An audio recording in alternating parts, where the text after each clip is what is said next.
دو دختر شاهد مرگ چند پلیس در حال انجام وظیفه است. وقتی کارتل ها متوجه فرار آنها می شود، به دنبال آنها می افتند تا آنها را دستگیر کنند، ولی این دو دختر موفق می شود از آنجا فرار کنند. اما داستان زندگی آنها از آن شب به بعد عوض می شود. سلام، به کانال یوتیوب فیلم هایلایت خوش آمدید. در این ویدیو برای شما داستان فیلم وانتد من رو به صورت خلاصه بیان می کنیم و صحنه های جالبش را هایلایت می کنیم. لطفاً جایی نرید و این ویدیو جالب را تا آخر ببینید.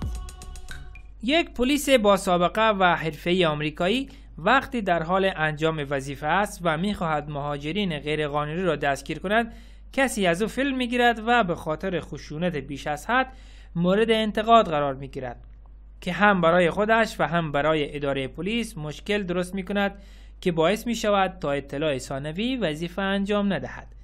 در مکزیک چند نفر به پلیس‌های مخفی حمله می‌کند و هنگامی که آنها در حال انجام وظیفه است همه را می‌کشد و دو دختر موفق می‌شود فرار کند. رئیس پلیس به جانسون یک وظیفه جدید دارد. او باید همان دو دختر فراری را از مکزیک به آمریکا انتقال دهد و از آنها بازجویی کند تا آبروی از دست رفته خودش و اداره پلیس را دوباره به دست بیاورد. گرچه جانسون دوست ندارد این مأموریت را قبول کند، ولی چاره‌ای ندارد و مجبور می‌شود این مأموریت را قبول کند. شب در بار با دوستان و همکارای سابق خود که بازنشست شدن حرف میزند و از اینکه مهاجرهای مکزیکی غیرقانونی به آمریکا میآید عصبانی است. دوستانش پیشنهاد میدن که بازنشست شود و به این عملیات نرود، ولی با آنها موافقت نمیکند و میخواهد مأموریت را انجام دهد. روز بعد آماده میشود و به طرف مرز مکزیک حرکت میکند. او اسلحه خود را تحویل اداره پلیس مکزیک میدهد و باید بدون اسلحه وارد مکزیک شود. یک افسر مکزیکی به نام دلاکو با او همراه می شود و قرار است او را در انجام مأموریت کمک کند. آنها به زندان مرکزی شهر می رود و همان دو دختر را تحویل می گیرد. اما دخترها از اینکه زندان آنها را تحویل جانسون می دهد وحشت می کند و می گویند اگر ما را تحویل این بدهید ما را خواهد کشت، ولی اعتراض آنها فایده ای ندارد و جانسون آنها را با خود به سمت شهر سندیگو میبرد. در جاده وقتی در حال حرف زدن هستند، یک دفعه یک ماشین پلیس مکزیکی با آنها نزدیک می شود و به آنها تیراندازی می کند. دلاکو کشته می شود و ماشین آنها از جاده منحرف می شود. جانسون خودش را به بیرون می کشد و هر دوی آنها را می کشد. یکی از دخترها به نام لتی در این تیراندازی کشته می شود و جانسون هم تیر می خورد و زخمی می شود. جانسون برای پانسمان زخمش به کمک روزا نیاز دارد. همین که دست روزا را باز می کند او را تنها می گذارد و می رود. به نظر می رسد حال جانسون بدتر می شود که روزا با جعبه کمک های اولیه بر می گردد و به جانسون کمک می کند. روزا به برادرش اطلاع می دهد و آنها را به خانه انتقال می دهد. دست جانسون را به تخت خواب می بندد و او را مداوا می کند. برادر روزا یک پلیس است و تا ختم مأموریت می‌خواهد با آنها کمک کند. آنها از جانسون مراقبت می‌کند و به او غذا و دارو می‌دهد. در اداره پلیس در آمریکا رئیس پلیس و همکارای سابق جانسون از اینکه او برنگشته و از او خبری نیست ناراحت هستند و حاضرند هر وقت لازم شد کمک کنند. وقتی روزا جانسون را پانسمان می‌کند، درباره چیزهایی که آن شب دیده و شنیده بود صحبت می‌کند.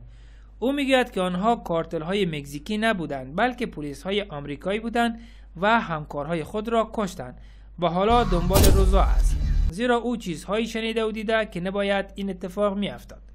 جانسون از او میخواهد بگذارد تا یک زنگ بزند و کمک بخواهد، ولی او میگوید که خطرناک است و امکان دارد جای آنها لو برود.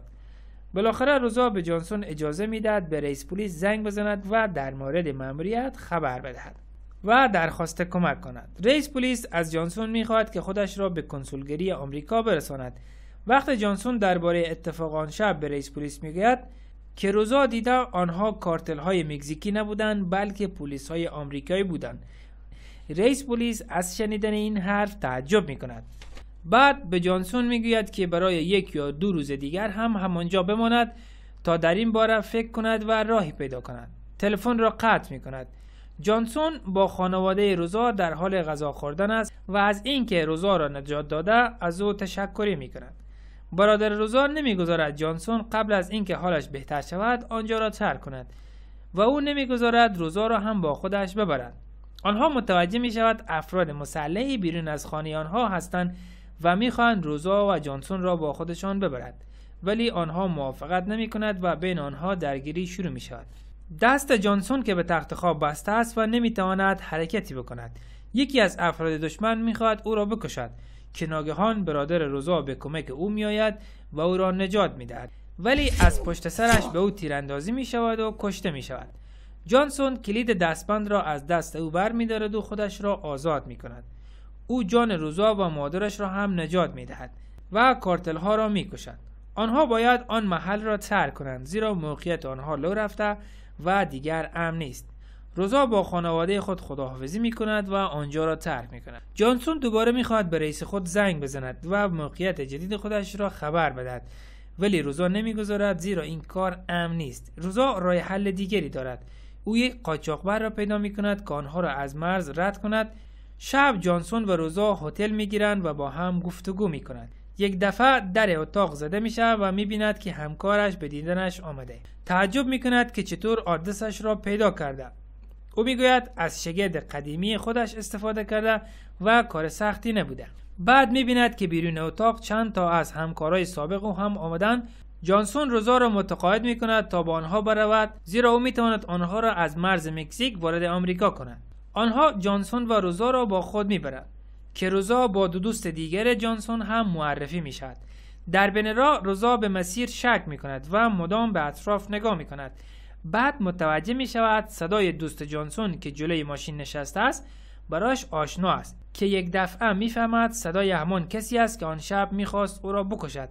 بعد این موضوع را به جانسون می گوید که این همان پلیس های فاسدی هستند که آن شب می خواستند او را بکشد. جانسون از دوست خود برنر می خواهد ماشین را متوقف کند و در مورد موضوعی با هم صحبت کند. جانسون به او می گوید آنهایی که مامورین مخفی آمریکا را کشتند پلیس های آمریکایی بودند، نه کارتل های مکزیکی. وقتی او می بیند که جانسون درباره آنها خبر دارد مجبور می شود جانسون و روزا را از سر راه بردارند تا دیگر شاهدی نباشد.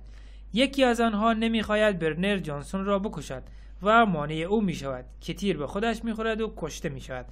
جانسون هم از فرصت استفاده می کند و اسلحه او را می گیرد و به برنر تیراندازی می کند. بعد از کشتن آنها از محل فرار می کند. شب روزا و جانسون مجبور می شود با استفاده از راه قاچاق وارد آمریکا شود چون دیگر نمی توانند به کسی اعتماد کنند و راه دیگری هم وجود ندارد که بالاخره موفق می شوند. شب هنگام وقتی هوا تاریک است وارد خاک آمریکا می شود و خود را تحویل پلیس می دهد.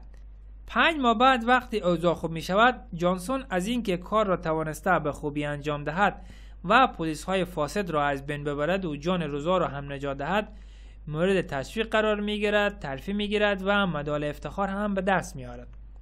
بعد روزا به او نزدیک می شود و به او تبریک می گوید. روزا هم حالا در آمریکا زندگی می کند و مورد حمایت قانون قرار گرفته است و به یک شهروند آمریکایی هم تبدیل شده است. در آخر جانسون روزا را به نوشیدن یک قهوه دعوت می کند و با همدیگر می روند و فیلم هم در همینجا به پایان می رسد.